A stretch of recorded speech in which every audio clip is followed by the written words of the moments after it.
Okay, now we're going to look at some sample questions from your book. Which of the two teams, A or B, whose achievement scores for 10 months are given below are more consistent and why? When they're asking about consistency, they are asking for the standard deviation. So we need to put the standard deviation into the calculator. So we do Shift, Stat.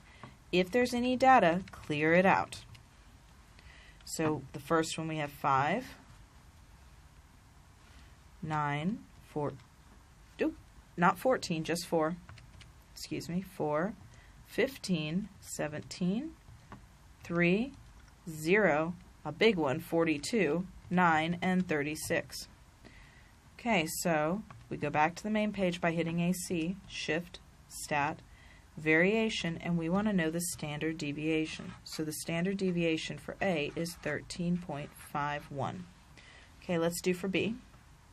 So Shift, Stat, go into our data and delete out the answers from Team A. Now, 19, 35, 0, 41, 22, 2, 19, 29, 30, and 3. Shift, Stat, Variation, and we're going to do standard deviation. And we get the standard deviation of 13.66. So that means Team A is more consistent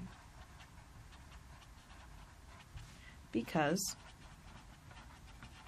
it has a lower standard deviation. Now let's try one more problem from your homework.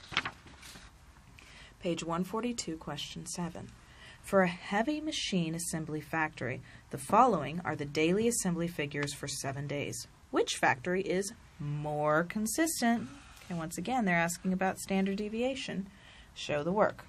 Okay, so factory A, go into your data, delete anything that may be in there.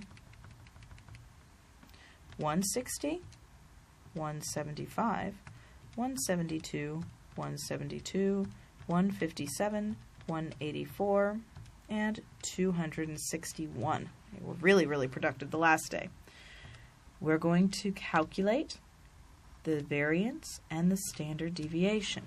So we get that the standard deviation is 32.94 for factory A. And go ahead and go into our data, delete everything out, and put everything in for factory B. 218, 223, 213, 204, 198, 205, 263. Okay, and we're doing the standard deviation, and I get that the standard deviation for B is 20.14. So the factory that is more consistent is factory B, and once again, because it has a lower standard deviation than factory A.